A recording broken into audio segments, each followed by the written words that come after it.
Hello, everyone. I'm so happy that you all could join us this morning. We're going to get started in just a moment. I'm so glad that this morning will be, on the East Coast this morning, that we'll be learning more about Research for Life, and we're joined by Andrea Powell, who is the Outreach Director and Publisher Coordinator. And before we get started, I just wanted to go through a few housekeeping items. First, I want to let everyone know that this webinar forum is being recorded and that all registrants will receive the recording in an email in the hours following the webinar. And in that email, you will also get a link to a survey, which takes less than 5 minutes. I highly encourage everyone to fill it out.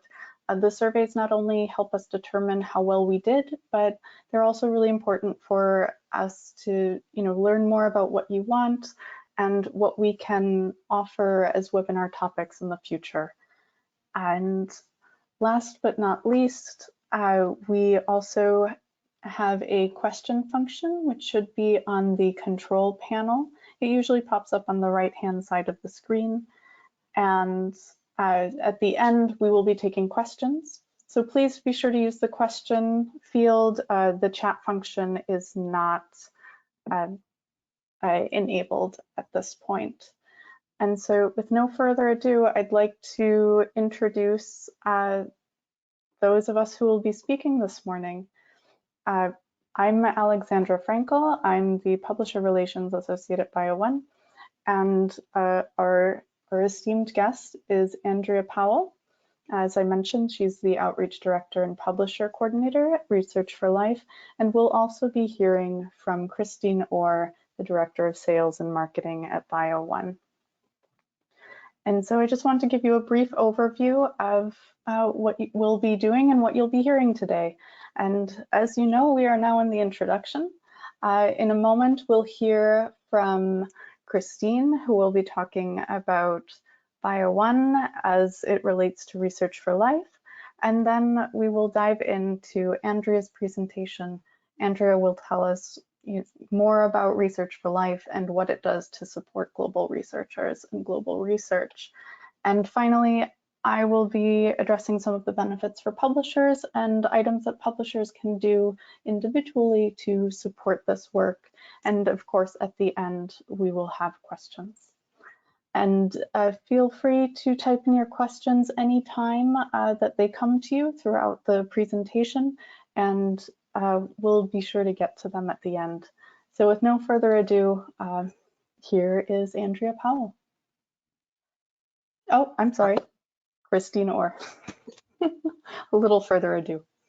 Good morning, everyone. Ali, thank you. And Andrea, thank you so much for joining us today. This is such a great topic. And we get a lot of questions from our publishers about, how is BioOne kind of disseminated around the world. And as you all know, our mission is to make scientific research more accessible, which translates into values we use to guide our policies and activities and everything we do.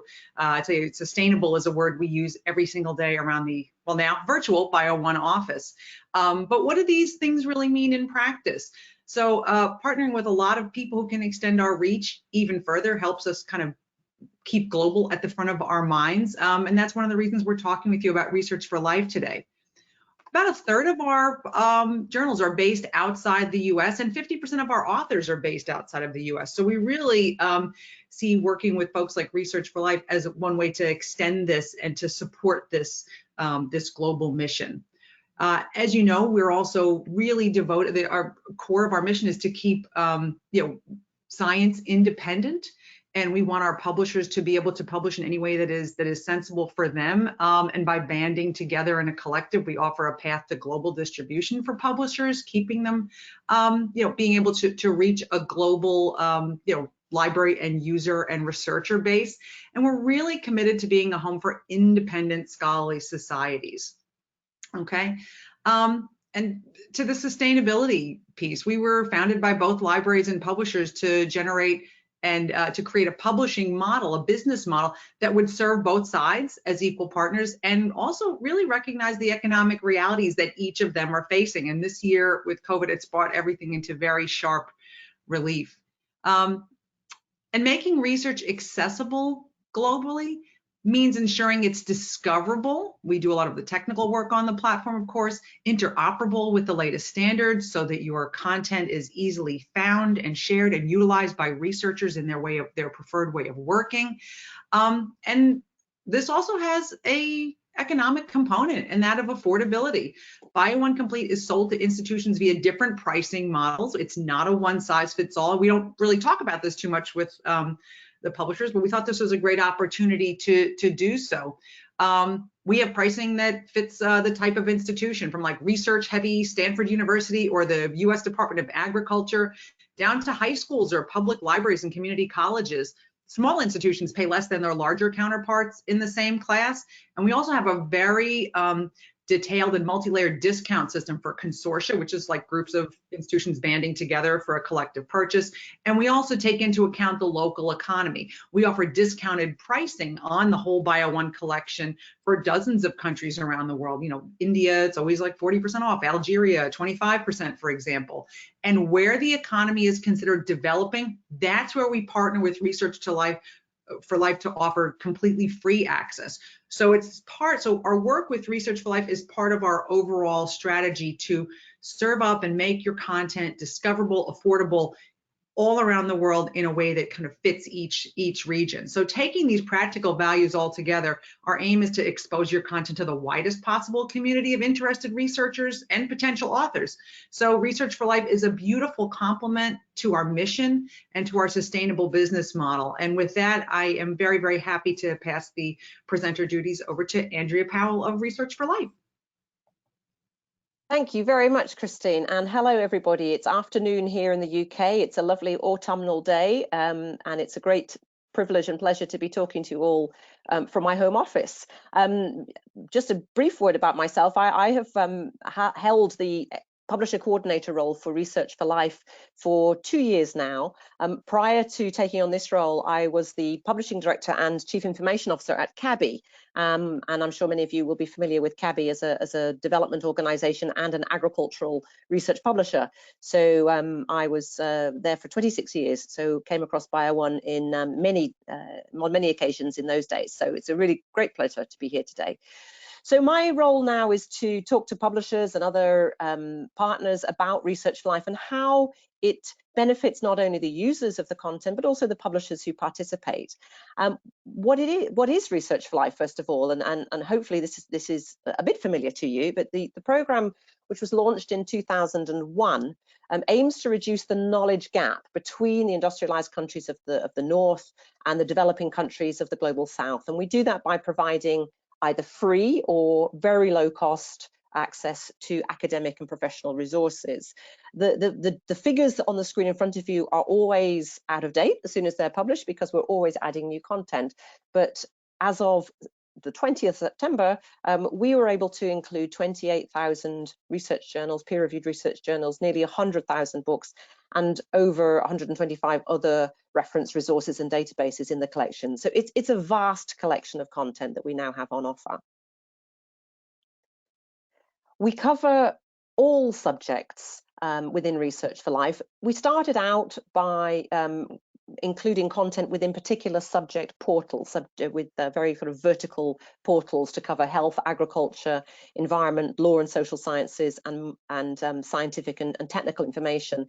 But in fact, because of the number of multidisciplinary publishers that work with us, the content that we receive through a feed from the Directory of Open Access Journals, and just the number of and type of new publishers that are coming on board, we're now finding that we're covering pretty much every discipline you can think of.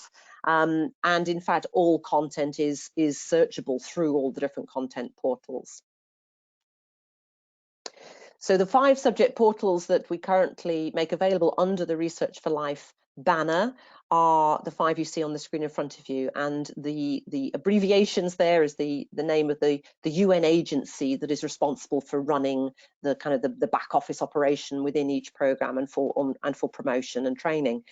So you can see here how we're covering all these topics. As I mentioned earlier, the GOLI program, the one at the bottom of the screen, is the most recent. That's now been available for about 2.5 years, but the others go right back to 2001. So we're about to celebrate our 20th anniversary, which is quite amazing, given that Research for Life is not a legal entity of any kind. It is really very much a global coalition of the willing. And we'll look at the partners in a moment, but just briefly, who can use Research for Life? Christine mentioned the countries that you offer your content to, the lowest level of development around the world. Our countries are divided into the Group A countries, which are here coloured in blue, and the Group B countries that are at a slightly higher level of development, and they're the countries coloured in a sort of orangey colour on this slide. So you can see here the vast majority of our registered institutions are based in Africa, but we have research institutions and others from all over the world accessing our content. It's important to understand that Research for Life is only available to institutions. It's not an end user or an individual service. It's very much it very much operates on the basis of an institution registering for access, and then access being mediated by the key contact person in that institution. Unsurprisingly, universities and academic institutions are the largest cohort, but we also have registered users in research institutions, government offices, many teaching hospitals around the world, agricultural extension services, national NGOs or local offices of international NGOs, and so on. So you can see a very broad spread of usage, but all within that institutional context, and of course not-for-profit institutions. So eligibility criteria are published on our website. The Group A countries receive completely free access to content, and the Group B countries pay, well, in theory, are required to pay $1,500 per annum for access to all of the content on offer. So it's a vast discount on the list prices of the content that's available to them, but of course it's still quite a challenge for many of them to find $1,500 per annum to pay for content. And so some publishers agree to make content available in Group B countries, even when those countries aren't, or those institutions aren't able to pay for the $1,500. And publishers, of course, as BioOne chooses to do, can include and exclude certain countries based on their commercial activity in those territories. And it's absolutely every publisher's right to protect their existing business in countries that we also cover. So each year, every partner publisher lets us know in which country they want their content to be available. So I mentioned that Research for Life has no legal personality as an entity of any kind. It is in fact a genuine global joint venture, a coalition of the willing, and you can see on this screen the range of partners that are involved in coordinating the program. So we had, as I mentioned earlier, the UN agencies, the World Health Organization, the Food and Agriculture Organization, International Labour Office, the United Nations Environment Programme, and the World Intellectual Property Organization, very much bearing the brunt of the activity to ensure that the programs are operated and that revenue is collected in the countries. In the US, we have two university libraries at Yale and Cornell who very much help with data management and metadata processing. We have two technical partners in PortSys and ProQuest who help us with our technology delivery. The STM Association, which is the association that essentially covers my costs, it represents many of the larger publishers around the world, and it takes on the responsibility for ensuring that publisher coordination and that particular projects, major projects that involve any significant expenditure, are properly managed. And then, of course, we have all of our partner publishers, our contributing publishers, and that number is steadily growing, currently standing at around 180. But of course, because we receive content through a feed from DOAJ, there are many publishers who may not even know that their content's available through Research for Life, but because it's open access, it's included to improve discoverability for the end users. Next slide, yeah. And once a year, the partners come together to have a kind of an annual general partners meeting. This lovely photograph was taken last year, of course, in Geneva, because this year we had our very first virtual general partners meeting, which was remarkably successful and enabled participation from a much wider range of partners. So in fact, it was a great success. But that's our one important governance event during the year, where all the partners come together to discuss changes to eligibility criteria, annual budgets, and to hear reports from users and reports from the committees and so on. So very much a collaborative effort. And many people say, well, I have no idea what it looks like. What does Research4Life, what does a user see when they want to use Research4Life and access content? So if we step through a couple of screenshots here, the login page you see is remarkably simple. We're working in many countries where bandwidth is an issue, so we deliberately keep the interface pretty low weight. So once a user has entered their username and password, they then see the entry page, which gives them the 5 content portals. And in this instance, the next slide will show a user clicking on the Agora link and takes them into the user interface, which frankly is a little dated at the moment, but I'll come on to that in a moment. So in this particular instance, as an example, I did a search just to retrieve some content from a BioOne title, and you can see that there's an article here presented in the search results from Weed Science. This is a special instance of the summon discovery tool that ProQuest have provided for us, which is country sensitive, so it recognizes which content is available in which country, and so this starts to now get into the kind of the standard user experience, so that the next screen shows that when the user clicks on that link, they're taken into the BioOne platform and they're shown the article. And you can see at the bottom right of the screen, it says access provided by R4L technical support. So that recognizes that the user is coming in through the Research4Life authentication system and is therefore entitled to have access to this content. So you can see there's a slightly different entry point for users compared to maybe others, but it's not very different to what a user experience would be in any normal library environment. I mentioned that the portal is a little bit tired, and in fact, we are just about to launch a project to upgrade the online interface, the user interface.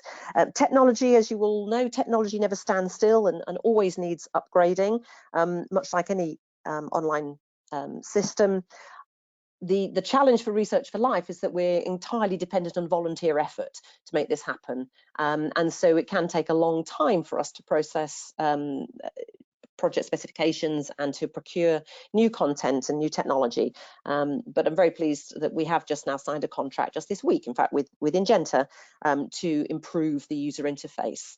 But there are other technology improvements underway as well. We're looking at adding more IP addresses directly into our authentication system so that we can reduce our dependency on usernames and passwords. The fact is that probably less than 10% of our registered users can provide us with a fixed IP address because of their circumstances, and particularly now with a lot of remote working. So, whereas in the north, IP address authentication would be quite normal, in the south, it's much more complex, and hence the need for us to rely on usernames and passwords. However, that is improving, and more institutions are now able to provide their own IP addresses.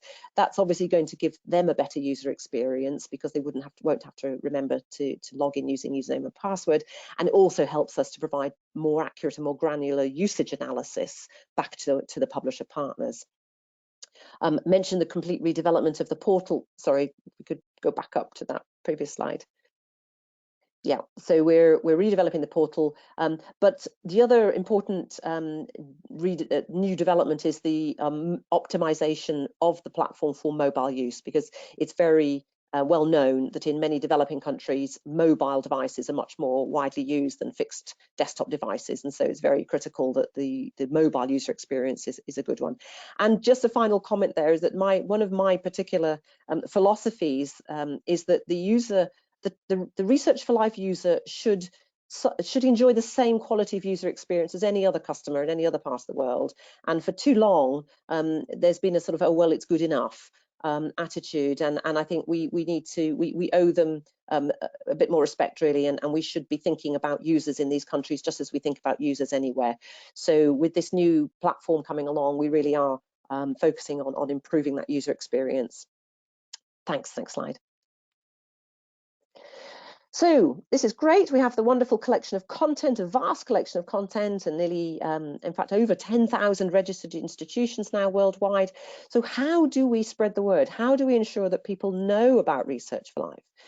How do we promote the service? And you can see from this first bullet that our annual budget for marketing communications is really rather small. The only income we have as a program are those Group B fees, the 1,500 per annum fees that we receive from Group B institutions. And in a good year, that will net us about $250,000.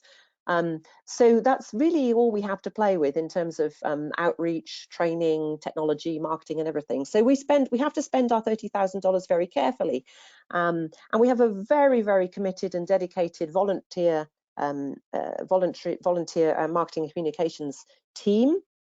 And they are very creative in the way they use that money to reach users. So we use social media, we use our website very much to reach out to users, and of course to publishers as well.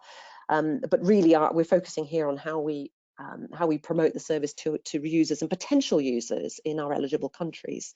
And on the next slide, you can see next slide. Yeah, just a little bit of information that was presented to the General Partners meeting in July, showing that our Twitter followers are on the increase. Facebook is very popular with our users, and our outreach through social media has really gone from is growing in leaps and bounds as this medium becomes much more popular in many of our target countries. And here's just a couple of samples. Equally, that income that we receive from the Group B fees has to cover all of our training activity. In development circles, it tends to be called capacity development. And on average, we spend about $60,000 on training. Until this last year, that was pretty much all done on face-to-face courses, many of which are sort of training of trainers rather than training of end users. But of course, those sort of courses, those face-to-face events can only reach a small number of people at a time. They're very labor intensive and can be quite costly on a per user basis. And with the current and potentially ongoing restrictions on travel, that activity really becomes extremely difficult and increasingly inefficient. So what we've been doing for the last little while is really focusing on converting our training to online courses. And the Research4Life MOOC, the massive open online course, is now run through, in fact, I think it's just started its 4th edition, so it's run at least 3 times. And that's reached over 5,000 participants over the last 18 months.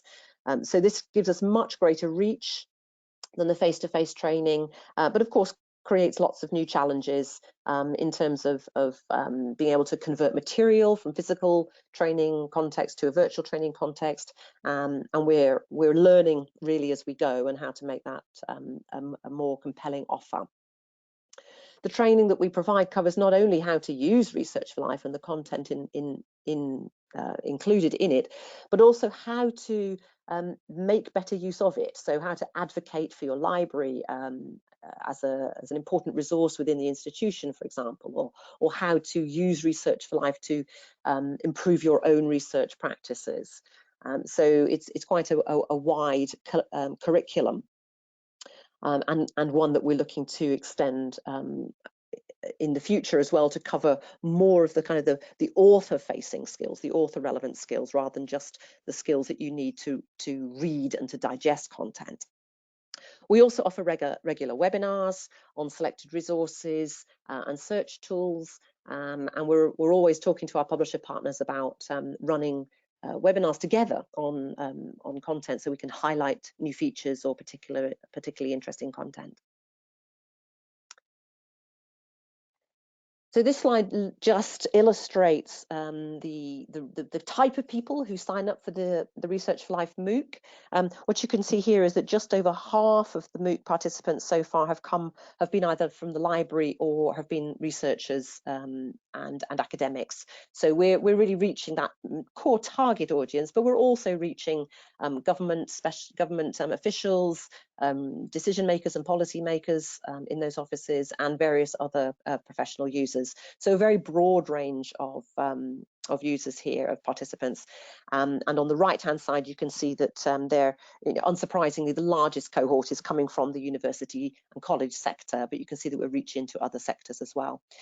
The 29% completion rate that you see at the bottom of the page there, I'm told compares very, very well. 30% is a pretty good target for these kinds of courses that run over several weeks. This program runs over 5 weeks. So to achieve a 29% completion rate is really is pretty good. But obviously, we'll be looking to bump that up as much as possible.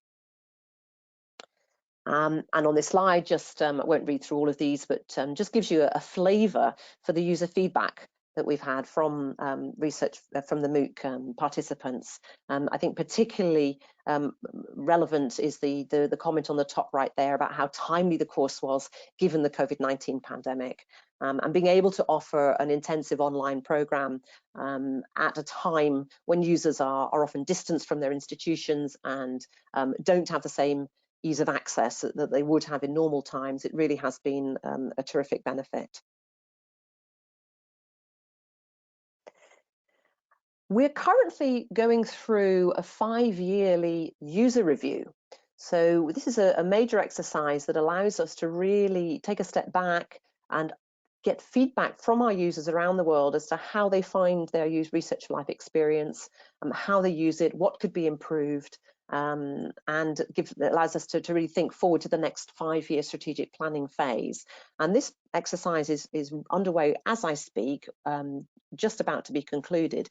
And some early feedback and early takeaways from the feedback we've had so far have been that the use cases for Research for Life in the over 1,800 respondents that we've had so far to this survey, the use cases have been, what you might expect from a typical research or researcher cohort. So, users are using Research for Life content to look for research collaborators, to keep up to date with the latest science in their field, to learn about best practice in publication. And this is really important because it's only by reading the research from the top journals that the researchers in our target countries will understand what is required by a good quality journal when one is submitting your research for publication. So it's a great opportunity for them to learn about how to write better articles. They use Research for Life to create teaching materials, to check citations. In the public sector, a lot of public health information is generated from Research for Life content. Communications and briefings for political leaders and decision makers, and even for the preparation of sermons. I was rather tickled by that one, and I would love to have been in that church hearing what that sermon was about. But it was very heartening to see the wide range of use cases for our content. As part of the user review, we've also commissioned 2 in-depth case studies, one from a Group A country, Kenya, and one from a Group B country, Honduras. And we're just picking through those case studies now and picking out some of the key learnings. And these 2 quotes stood out to me. In Kenya, the country there is going through the process of introducing a universal healthcare system.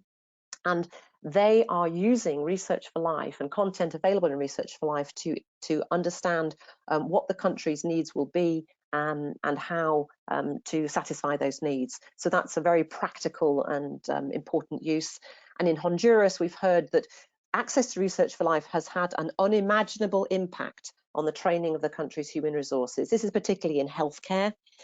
And we know that Honduras has made is a particularly strong country in terms of local championing and local integration of Research for Life into their existing infrastructure and in their existing training programs. And they say that this kind of training would just simply be impossible without access to the resources available. So 2 good testimonials there. And this is all wonderful, and Research for Life is doing a great service and is performing very well. It's achieving many of our objectives, but of course there are always challenges on the horizon, and we mustn't shy away from them. And usage of the Research for Life content is really a major challenge. As you will have seen and heard, the marketing budgets and the ability to reach out and do wide-scale promotion is fairly restricted, and so we're always finding that people who we think ought to know about Research for Life and ought to be using it simply aren't. And so we need to raise awareness, we need to drive up usage, and ensure that people who really could make the most use from the Research for Life content know about it and know how to use it. We need all the help we can get, hence these kinds of webinars are great for raising awareness among our publisher partners, so that you can think about how you can use your channels as well to raise awareness. I mentioned that the only income we receive from for Research for Life is through the Group B fees. They have been really very badly hit by the COVID-19 pandemic. So I said in a good year, we may achieve about $250,000, $250,000 of income. This year, we'll be lucky to get $150,000. So you can see that our income is quite precarious, and as a result of that, we have just in the last couple of months established a fundraising vehicle with a 501c3 organization registered in the US, so that we can start some more proactive fundraising to ensure that our revenue is more stable and more sustainable in the future. Another challenge, which is probably the subject of another day, is how Research for Life fits what its value proposition is in a world where we are seeing an increasing shift towards open access.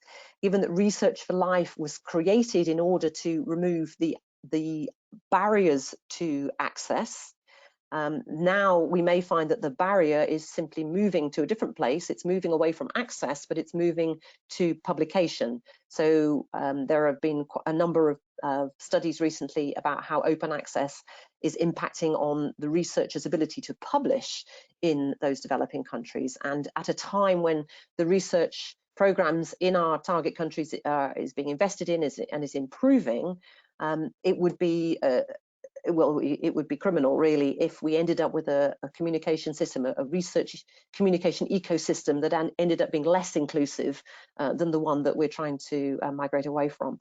So there are a lot of challenges around that shift towards open access, and for Research for Life, we need to understand what role we might be able to play to help the equity and inclusivity agenda to move forward. So I mentioned the inclusivity agenda. Research for Life does not exist in a vacuum. We work in the global research communication ecosystem, and it's important that we focus on how to level the playing field across the field, across the whole of that ecosystem. And we believe that not only do researchers need equality of access to access to content, to research content, but of course, being a researcher is more about just being able to read other people's research. It's about being able to generate your own, to publish your own, to collect your data, to share your knowledge, to communicate with other researchers. So there are lots of tools and other resources that researchers need access to, and we need to look at how maybe we can start to deliver that service as well as access to content. Researchers also need to be able to build their own networks by participating more fully in the publication process, whether that's as reviewers or editors or indeed as authors. And so I mentioned that Research for Life is a great learning platform for researchers, but I think we collectively as an industry need to find ways to level the playing field for researchers wanting to participate and to be taken seriously by their global peers. Research from the Global South is also important. What we must avoid falling into the trap of saying, well, access to knowledge from the developed North is really what is going to solve all the problems. The research that's going to solve the challenges set out in the UN Sustainable Development Goals often isn't the same research that is published in the top journals. It tends to be much more practical, much more applied. It's solving real-world problems rather than necessarily pushing the boundaries and the frontiers of modern science. And so it's important that that research is made available and accessible to those who can make best use of it. And often that research isn't published in the top journals. It's published in journals that maybe are published from the Global South. So we need to make sure that we're picking up that content as well as the more advanced material. And finally, there is a major skills development agenda at play. Researchers around the world need a wide range of skills to be able to navigate the scholarly communication ecosystem and to join that global discourse on a level playing field. So our training is, as I said, is starting now to focus not just on how to use Research4Life, how to access its content, but how to play that more equal part in the system and what skills you might need to do that. So why do publishers participate? Why do publishers get involved in Research4Life? And of course, there are many good reasons. Hopefully, because you're here and because you're already part of this program, you've already drunk the Kool-Aid, as it were. But there are many reasons why publishers participate and why there's kind of knocking on my door on a regular basis. Of course, Research4Life supports the ambitions of the Sustainable Development Goals by removing barriers to access for researchers in emerging economies. And it's clear if you read the agenda of the Sustainable Development Goals, that access to knowledge is not considered a development outcome. It's not what we should be aiming for. Access to knowledge is a catalyst for more development. So access to knowledge is part of the plumbing, it's part of the essential infrastructure to achieve the outcomes and the objectives of the SDGs. So by participating in Research4Life, you're already making a contribution in that context. Many publishers have strong missions, have corporate social responsibility strategies, and participation in Research4Life is a key component there. We understand very much that publishers are keen to expand their markets and to raise their brand awareness in growing in emerging economies, and participation in Research4Life allows you to do that without having to make a huge investment in on-the-ground activity. So you can protect your existing business, but you can also raise awareness of your brands and of your content in those emerging markets. I mentioned the partnership, the nature of Research4Life. This is hugely important to us. Of course, each publisher benefits from the participation of all the other publishers, rather than us all going it alone. So there's a great collective effort to be made. It's a great way to attract new authors, reviewers, and editors to your publication, mentioning, improving, and promoting good practice in both information retrieval and in the writing of research articles. And there's a lot of discussion at the moment. It's a huge, very hot topic on all of our agendas is diversity and inclusion. And of course, diversity and inclusion doesn't just mean about gender diversity or racial diversity, but also means economic and geographic diversity. And just finally, if you're as a partner in Research4Life, everybody has an equal say, and you can participate in our executive council, you can join our committees, and really get involved depending on how much effort, how much resource you have available, and how keen you are to do that. And I think I'm going to hand it back now to Ali, I think, to talk a little bit more about how BioOne makes it possible for you guys to participate in Research4Life. Absolutely. Thank you so much, Andrea. So BioOne does a number of things on behalf of all of our publishing partners. And so we provide up-to-date publication details for Research4Life. And so, that's our title list, but it also includes maintaining IP addresses so that your users can access content via BioOne. And we review the list of countries that are eligible to receive to access the BioOne Complete collection through Research4Life, so that we can keep that up to date and make sure that we're expanding access where we can. And that list of up-to-date programs or that list of countries that receive access through Research4Life is available on the BioOne website. If you go to the resources button right at the top, and you'll be able to follow the links over to what we have here shown on the screen with the Developing World programs. And so that's what BioOne as a whole does, but there are also opportunities for individual publishers that we work with to get involved. And so here you can go to the page on the BioOne website that I just mentioned to see where your content is freely available. And one thing that is so important is making sure that your authors know how to find you. I, as someone who does field questions from the BioOne help desk, I get so many authors from all over the world asking, how do I submit to this journal? And so making sure that your information on your editorial office page on the BioOne website is up to date and clear is fabulous and so important. And also for your author guidelines, I think including a link to a submissions portal or however you encourage authors to submit is so important and makes it so much easier for the author.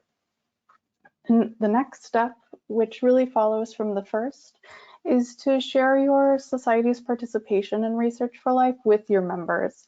And so that's where knowing and seeing all of the countries where BioOne is available through Research4Life is so important. And finally, we encourage you to cultivate connections with research communities in Research4Life countries. I mean, I think that's part of the scholarly endeavor and a big part of leveling the playing field as well. And so with that, I'd like to move on to questions, but before I do, I'd like to invite Andrea to say any final words before we, any last words before we get to questions. Sure. Thanks, Ali. Well, it's been terrific, a terrific opportunity to give a very brief, really, overview of Research4Life and how it operates. So please, if any questions occur to you after today, my contact details are on the screen here, and I'm always happy to provide answers to questions that you may think are simple questions, but please don't hesitate to ask me. And I would like to thank BioOne for their very strong participation and their strong support for Research4Life. You know, it's always very humbling when I reach out to publishers to receive such a warm reaction and such strong and really genuine support for the objectives and the strategy for Research4Life. I think you know, our users are hugely grateful. And BioOne, you have a very good partner in BioOne. They're very good at keeping their contact details up to date and making sure that the system is as seamless and as user-friendly as possible. So I'd like to thank Christine and Ali for giving me the opportunity to talk to you all today. Thank you so much. We're so glad to. We have a number of great questions that have come in. Please feel free to keep them coming as we start talking. And so the first question I have is, what are some of the practical steps for growing community or connections with researchers or with institutions that participate in or receive Research4Life benefits? The second part of the question is, how can I concretely leverage participation in Research4Life to make connections with researchers and readers?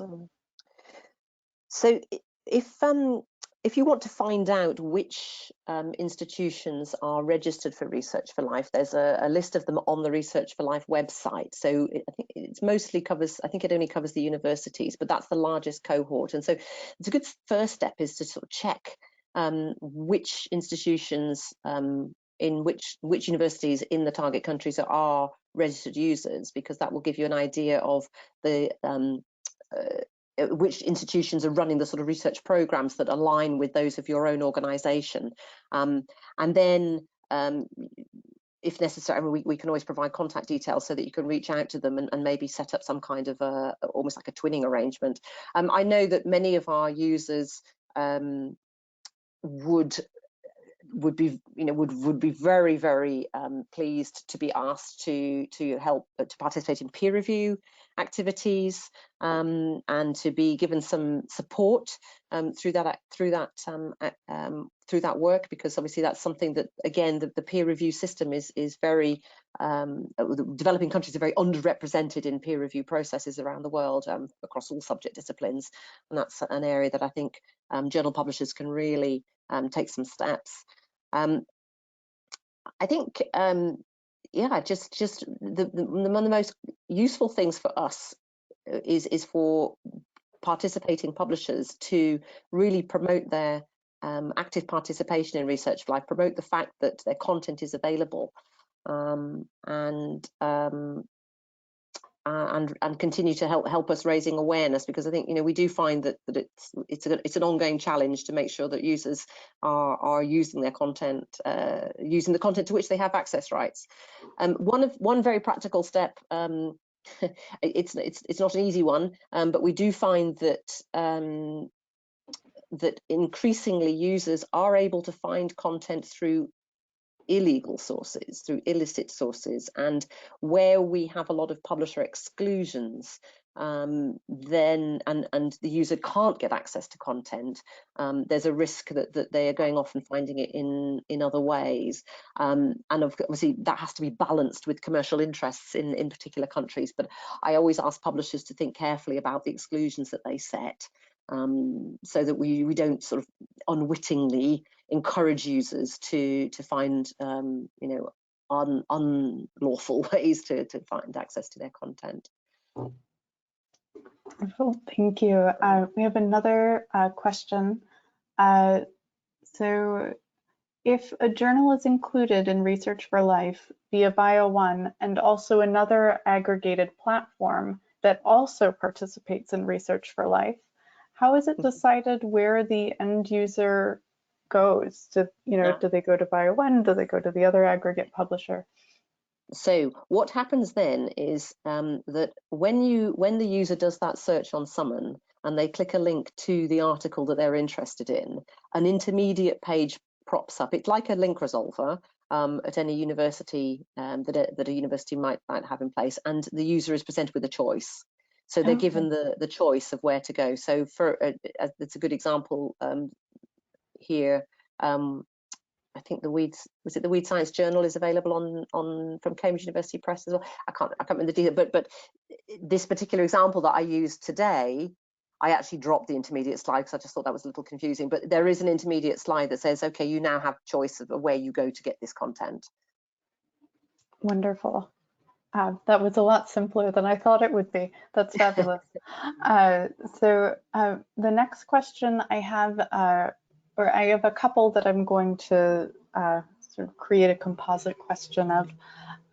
So what kind of barriers are there to end users really accessing Research4Life? What kinds of computer skills need to be developed, or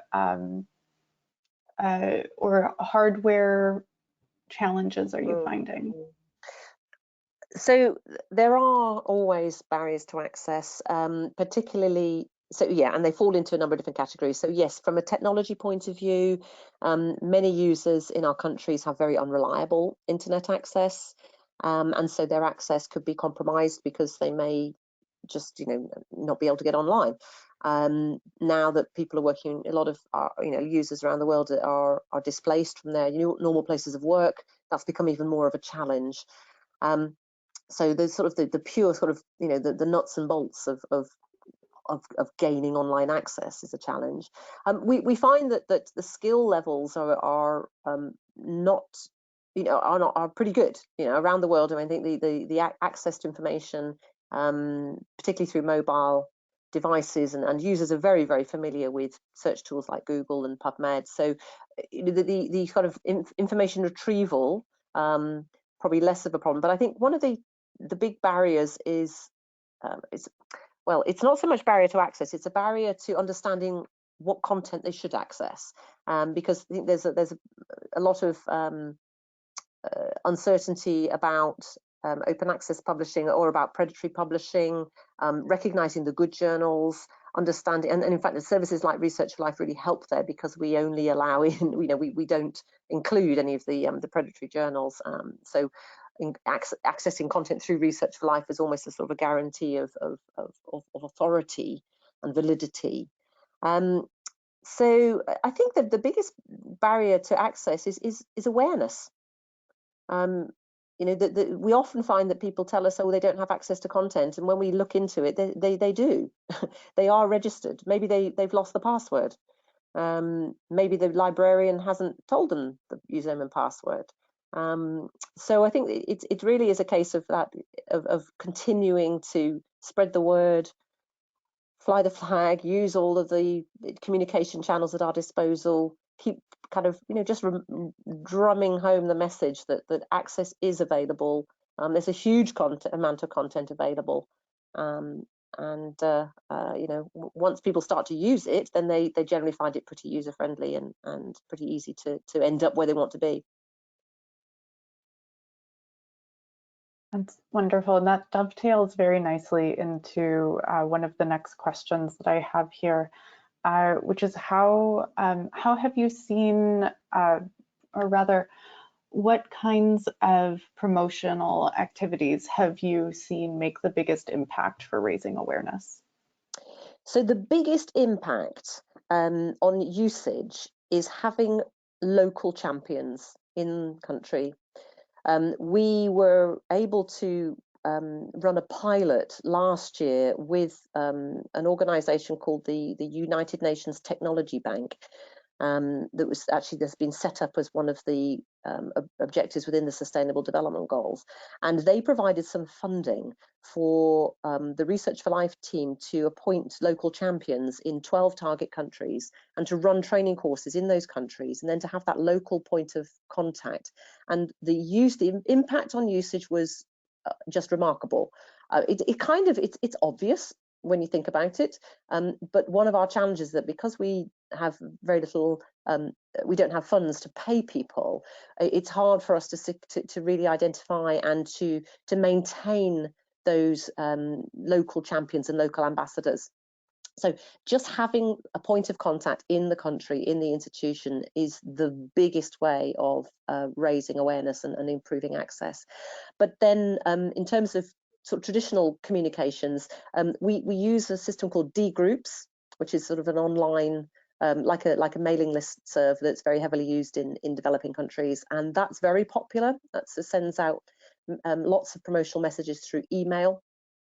Facebook is, as I showed earlier, that's a very popular tool, and in fact we use paid Facebook ads, and we've also just recently started experimenting with a bit of sort of the automated chat services, so the artificial intelligence, where somebody will ask us a question through Facebook and we'll present a number of frequently asked questions that they can then read through. So all of these methods, we're using local language material, really important as well. Many of the users, particularly the librarians in country and some of the non-academic users, their English isn't always that strong.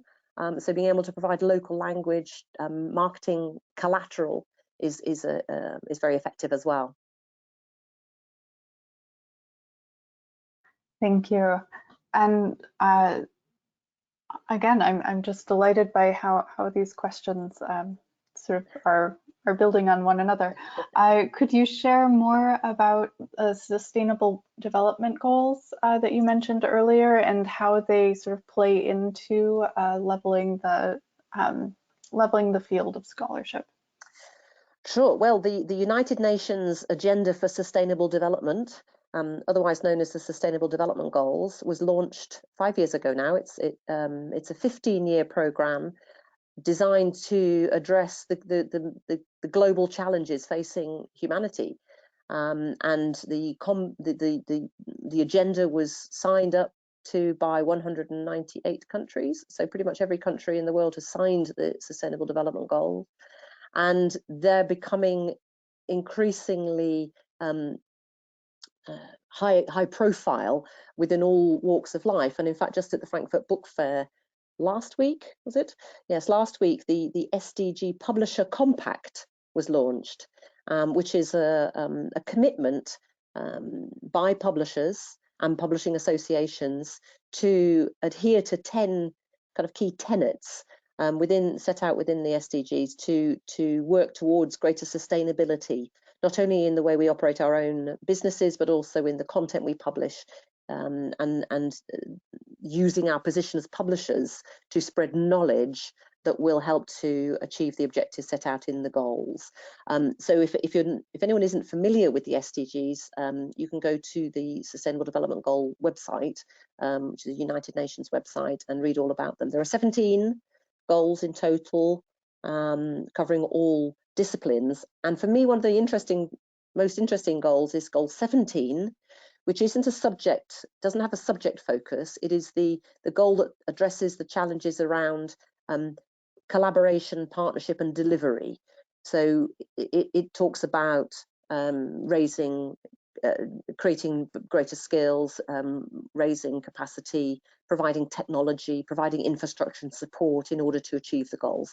So whereas all the other goals look at issues around water, agriculture, farm, food, justice, whatever, all the different subjects that are so critical, goal 17 really plays to publishers' strengths, because it talks about dissemination of knowledge and delivery of the wherewithal to achieve the goals.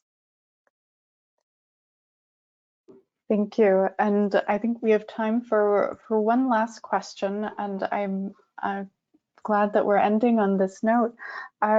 For societies who have members in countries that Research4Life serves, are they eligible to participate in some of the training MOOCs that you do? And what sorts of things would they learn in the MOOC?